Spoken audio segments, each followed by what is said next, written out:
ça la beauté de la nature. Et nous, en tant qu'individus, on peut croire ce qu'on veut. La nature se fout de notre gueule. Elle dit, toi, tu peux croire ce que tu veux. Ça ne change rien à ma vie, ça c'est ton problème. Si toi et moi, on ne se parle pas, je vais te parler. Et savez-vous comment la nature elle nous parle? Vous le savez tous. Vous allez me donner la réponse. Ceux qui savent la réponse parce qu'ils me connaissent, vous n'allez pas la donner. Dans notre corps. Oui, mais plus précis, avec des symptômes.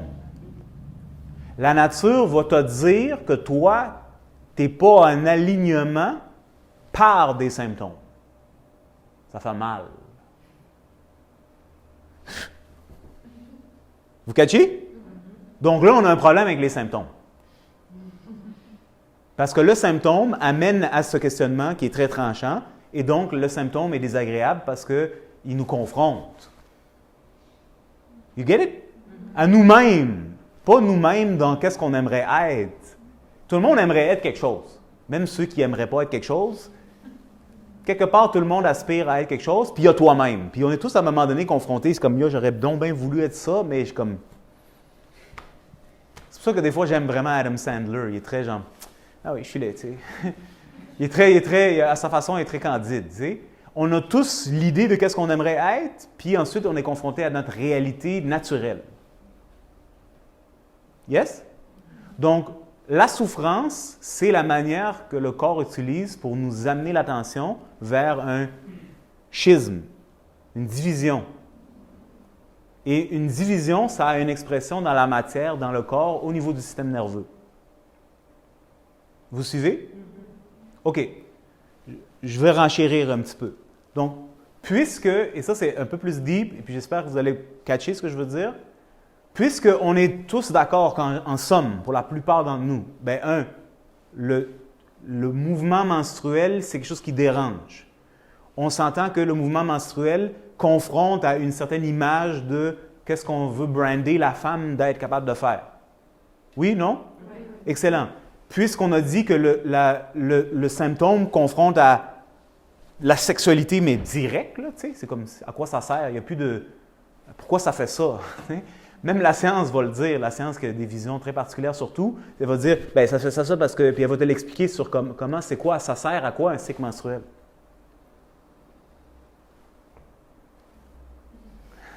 Alors, vous le savez, faire des bébés. Est-ce que tout le monde est d'accord, même si vous n'êtes pas d'accord? Bien là, on vient juste de dire quelque chose qui... Attends une minute. Vous catchez? Parce que ça confronte à the rawness. C'est tout bête que ça, c'est pas en français. Le crudivorisme. C'est raw. Raw? Everybody understand? Pas G-Star, raw. C'est raw. C'est très... Bien, ça fait ça, puis ça fait ça, biologiquement parlant. Là, nous autres, on peut superimposer là-dessus ce qu'on veut. Comme je vous dis, la nature, elle n'en a rien à foutre de nos idées. Elle en a vu des millions d'idées avant, puis après que nous, on a fait notre petit séjour ici, puis que notre civilisation sera éteinte, il y en aura d'autres qui auront des idées peut-être plus flyées que nous autres, qui vont dire c'est ça que c'est. Et la nature va dire comme tu veux, entre-temps, tiens. Je m'en fous de ton opinion. Moi, je parle au nom de la nature, c'est pas relatif à ton opinion. C'est ce que c'est. Tu sais, comme quand tu as faim. Es-tu vraiment faim? Tu as faim. Parce que tu es en train de manger. Est-ce que vous me suivez? Good. So, tout ça pour arriver à dire que maintenant, il faut bien sûr, si le syndrome menstruel, syndrome, c'est-à-dire l'amalgame de tous les symptômes mis ensemble, ramène et confrontant à un tel niveau, bien, il faut maintenant trouver une façon de dissiper ça. Est-ce que vous êtes d'accord? Entre maintenant la science. La science, sa spécialité, c'est de compartimentaliser les affaires, c'est d'expliquer les affaires, de rendre les choses tellement analytiques que ça les dépersonnalise. Si on apprend c'est quoi le cycle menstruel, bien, ça va commencer comme ça. Bien, il y a 4 phases. Phase 1, 2, 3, 4. C'est ça, toi? Ah, check ça. Phase 1. Cette glande-là, c'est comme des gens qu'on ne connaît pas, tu sais. Cette glande-là fait cette affaire-là, qui fait ça dans ce bassin-là, qui fait que ça fait ça, puis là, cette affaire-là s'est transformée comme ça, puis ça fait un follicule, puis le follicule sécrète cette affaire-là. Puis cette affaire-là génère cette affaire-là. Puis, tu sais, ça n'a rien à faire avec toi, là. C'est comme un film. Peut-être que c'est un film qui t'intéresse, pour d'autres, c'est pas un film qui... Puis c'est pas pour dire que c'est pas vrai, c'est pas pour dire que c'est vrai, c'est dire que c'est tellement pas personnel. Ça n'a rien à faire avec vous autres, ça a à faire avec le dessin. Est-ce que vous suivez? Donc là, soudainement, quelque chose qui est tellement personnel est plus personnel. Et quelque part, ça convient. Est-ce que vous suivez? Parce que là, c'est plus moi. C'est ça. Et là, il voulait expliquer ça. Ça, c'est votre utérus. C'est pas votre utérus qui peut avoir des bobos. C'est, ah non, c'est le dessin. Est-ce que mon utérus ressemble vraiment à ce dessin? Il y a des différentes formes, et ainsi de suite. C'est très... C'est ça. C'est schématisé, mentalisé. C'est du cartoon. Et là, bien sûr, là, on est dans l'ère du 3D. So là, on rend ça 3D. Donc, c'est plus fun. C'est du cartoon 3D. Avant, c'était Bugs Bunny. Il était comme 2 dimensions. Là, Bugs Bunny, il y a de la dimension. Il rentre dans l'écran. Il rencontre ses amis. Il mange sa carotte. C'est plus le fun. Mais c'est toujours du dessin. C'est de l'imagination. Maintenant, l'imagination, au fait, on dit ça, dans le jargon scientifique, on dit ça un modèle. Ça veut dire que c'est de l'imagination qu'on superpose sur la réalité. Donc, pour nous, ça nous convient quelque part. Parce que là, si tu as un problème, c'est pas toi qui as le problème, c'est cette patente-là qui devrait marcher comme ça qui a un problème. Et donc, par conséquent, maintenant que tout a été analysé parce que c'est cette molécule qui fait ça, puis si ça fait ça, donc si on fait ça, ça fait ça, là, je peux régler mon problème. Qui a dit que c'était un problème en premier lieu, mais là, je peux régler ce problème-là par la consommation de cette affaire-là ou de cette affaire-là ou cette affaire-là qui règle le problème chimique, qui est une équation essentiellement, qui fait que là, moi, je ne suis plus la victime de ce problème-là et de cette souffrance qui est donc par défaut éliminée. C'est quelque chose. Donc, tout ce qu'on a dit originalement, au début de notre conversation, ça disparaît. En un instant, c'est parti. C'est plus moi, c'est plus la sexualité, c'est plus la société, c'est plus une question de croyances, les croyances, c'est plus une question de culture, c'est plus une question de... Tout ça, là, ça disparaît et là, ça devient, bien, en amenant plus d'estrogène, ça va faire ça. Ça, cette glande-là ne sécrète pas assez de ça. Si on amène ça, ça fait ça. C'est plus toi. Ça, c'est extraordinaire. Moi, j'ai pas de problème avec ça. Je trouve ça extraordinaire. Puis je pense que la science, c'est des crackpots de génie. Là. Imagine qu'est-ce qu'ils font. Tu sais? Sauf que ça me sépare de l'expérience. Donc, comme je dis, ça peut convenir dans certaines situations, mais ça ne change pas que la situation, elle est ce qu'elle est. Et ce, malgré que ça, c'est le cas, bien, la symptôme demeure, les femmes continuent de souffrir. Et là, il y a toutes sortes d'autres sortes de symptômes qui commencent à exister, qui viennent, qu'on ne comprend pas vraiment, ça sort de où, puis pourquoi, puis comment ça se fait. Puis là, ça fait juste comme proliférer, mais comme de par ailleurs, là, tu sais. Puis là, on ne catch pas, puis là, on commence à s'intéresser à ces symptômes qui sont bien entendu à l'extérieur de nous autres, sont sur le dessin. Et puis là, on veut comprendre ça. Puis là, c'est comme, là, on se perd dans la physique quantique.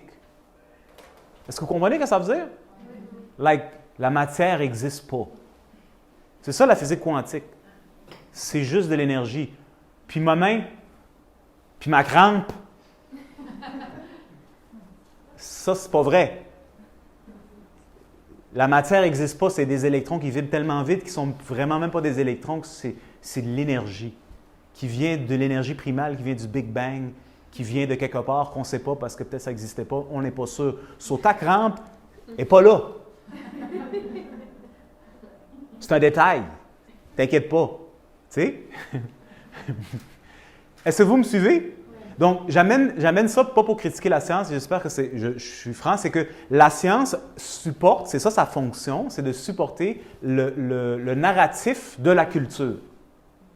Si tu vas en Chine, ils ont leur... Bien là, les choses ont changé parce que la Chine, c'est plus la Chine, c'est devenu la Chine moderne. Mais dans le temps, de jadis, il y a 2 000 à 3 000 ans, ils avaient leur empires, leur vision, leur philosophie et leur médecine qui supportaient cette affaire-là. Mais nous, c'est pas différent. C'est ça que ça fait. Donc, ce n'est pas une critique. Donc, si nous, on veut aller dans ce sens-là, la science doit faciliter aller par là-bas. Donc, si la femme, parce qu'on parle des syndromes menstruels, souffre de toutes sortes d'affaires qui fait qu'elle ne peut pas être à son plein potentiel, bien, nous autres, on est là pour intervenir du mieux qu'on peut pour l'instant, pour faire qu'elle peut arriver à son plein potentiel sans obstructions ou en minimisant les obstructions. Oui, non, peut-être? C'est deep, là, qu'est-ce que je viens de dire. C'est vraiment, vraiment, vraiment deep. Donc, ce n'est pas une critique à la science ou à la culture ou quoi que ce soit, c'est juste pour mettre les éléments ensemble, parce qu'en dessous de ça, bien, on revient toujours à, bien, il y a la femme, la créature naturelle, là, qui vit ça. Au-delà de ce qu'on dit, au-delà de ce que la religion de la science propose, c'est-à-dire la vision de commencer, qui est non questionnable, et bien, toi, tu vis ça. Exactement comme, mettons, il y a 200 ans ou 100 ans, bien, toi, tu vis une expérience, puis là, le scientifique qui s'appelait peut-être le curé, bien non, ça, c'est le démon.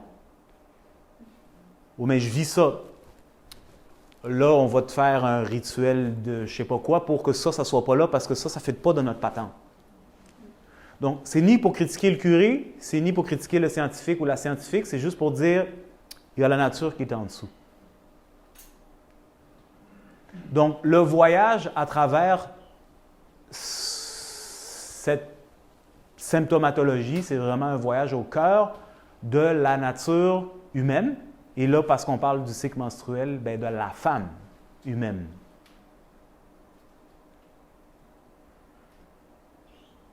Juste dire ça, c'est aussi rendu un peu tabou. Mais la nature et la biologie, elles, comme je vous dis, elles s'en foutent. Donc, moi, ce que je suis ici pour faire, c'est que quand moi je parle, puis quand je dis je parle au nom de la nature, c'est-à-dire c'est dans le contexte biologique, organique. Ça marche comme ça, la nature fait ça comme ça, vous avez juste à regarder autour de vous. Puis en dessous de ça, par-dessus de ça, il y a toutes sortes d'histoires qui peuvent être vraies, qui ne peuvent pas être vraies, mais ça ne change rien. La bio fait ça. Et si on n'aime pas à quoi la biologie ou la nature nous confronte, bien là, on a juste à s'inscrire dans ce paradigme, qui est le paradigme scientifique, qui nous offre des solutions pour pouvoir coper avec notre réalité. Puis c'est correct. Je finissais ma game de hockey. Je parlais avec mon ami de hockey, qui est un Norvégien. C'est un Norvégien, un gars du Deutschland. Lui qui joue au soccer avec le orange, là. Le Hollandais, c'est ça. C'est un Hollandais germanique. Un gars particulier, sa blonde, c'est une Québécoise. Puis là, je ne sais pas de quoi on parlait, là, puis là, il me dit, ouais, puis je lui dis une affaire d'affaires, tu veux-tu avoir des enfants, un truc comme ça? Il dit non. Je dis, oui, comment ça? Parce que, je ne sais pas, sa blonde, on va dire, elle s'appelle Monique, elle dit non, elle ne veut pas des enfants. Elle prend la pilule, là, c'est un gars de mon âge, là, on a fin trentaine, début quarantaine. Elle prend la pilule, ça fait, depuis qu'elle a 19 ans. Aujourd'hui, on va dire 40 ans.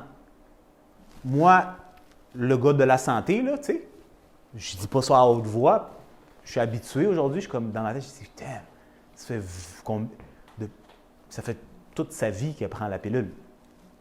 Oui, puis lui, c'est un bon gars, c'est pas son domaine, c'est un gars qui fait de la technologie du son. La dernière chose qu'il pense, c'est à ces affaires-là, tu sais. Il dit, oui, ça l'aide à réguler son cycle menstruel. Vous connaissez tous l'histoire, right? Ça aide à réguler, ça minimise les douleurs, et ainsi de suite, qui est tout à fait vrai. Et puis là, à cause de ça, elle est plus stable et donc, par défaut, elle est mieux. Donc, elle ne souffre pas, elle n'a pas les hauts et les bas, moins, et est plus équilibrée. Mais moi, dans mon cerveau d'ostéopathe, naturopathe, être humain qui pense à la nature, je suis comme, ça fait 25 ans, là, qu'elle prend la pilule. Mais la pilule, ça n'a pas poussé dans un arbre, là. C'est pas une fraise, là. C'est pas un bleuet. Hey, si tu manges des bleuets, moi, je suis un gars de bleuets. Quand c'est la saison des bleuets, là, j'en mange tellement que j'en peux plus. Quand la température change, je ne veux plus des bleuets. Mon système n'en veut plus. Ça pousse dans des buissons, right? Si tu continues à me donner des bleuets là, en hiver, je vais vomir. Je suis comme, j'en peux plus. Même mon caca est en bleuet. C'est gélatineux.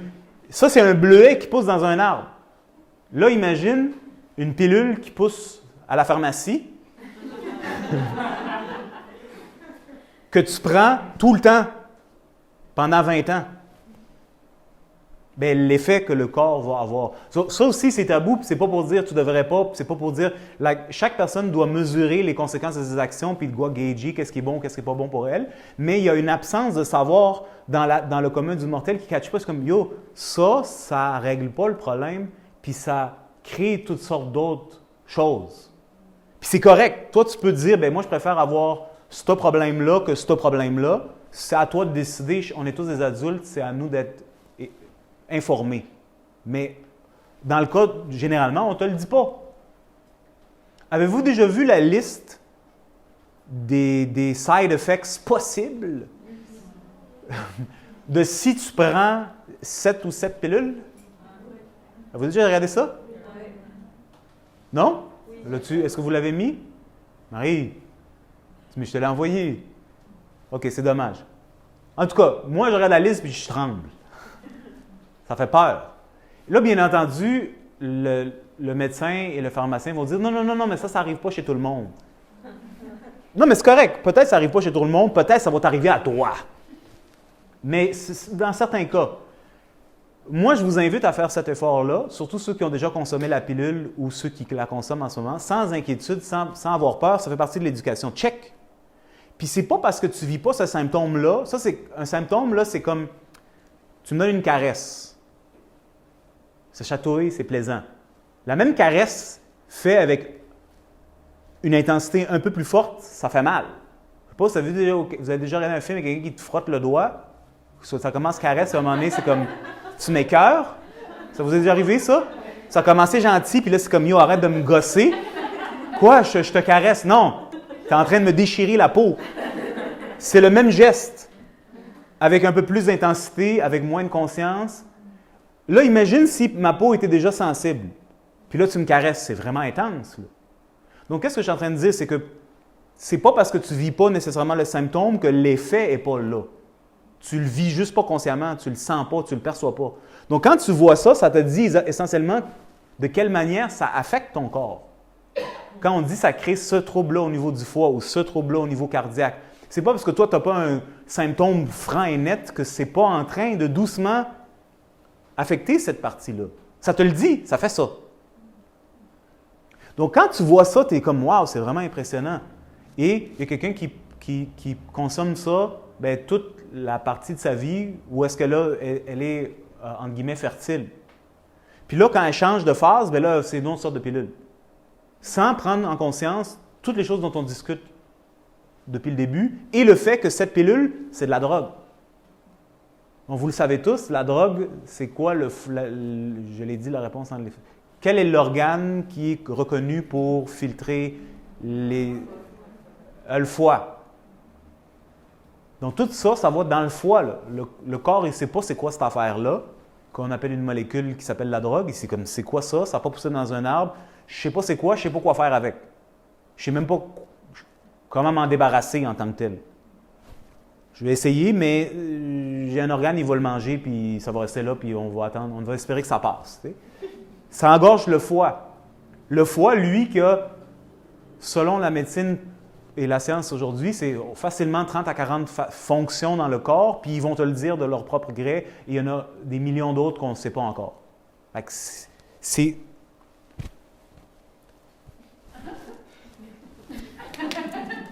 On va dire dans un gars comme moi, OK? C'est gros comme ça. C'est rempli. C'est gros, là, un foie, là. Le cœur, ça serait comme ça. Le foie, c'est comme ça. Là. C'est un enfer. Là. Un gros chose. Là. C'est tout ça ici. Là. C'est un gros gars. Là. C'est un gros bonhomme. Là. Il travaille. Là. Une grosse job qui affecte tout dans le corps. Donc, moi, mon but, c'est pas parler du foie, c'est pour dire, oui, mais attends, mais on ne prend pas ces choses en considération. Et, à mon humble avis, comme je le disais tantôt, c'est un choix que l'individu qui décide de prendre la pilule dit « OK, moi, je veux whatever, je dealerai avec les problèmes du futur dans le futur. Je veux juste éviter ça. Puis c'est tout à fait justifiable, puis c'est correct. Mais tout ça vient du fait qu'il y a une fausse compréhension de c'est quoi ce cycle menstruel-là, comment ça fonctionne, qu'est-ce que ça fait, qu'est-ce qui génère la douleur, pourquoi ça génère la douleur et qu'est-ce que je peux faire pour moi-même pour faciliter la situation. Y'all get it? Donc ça, c'était le préambule de la conversation.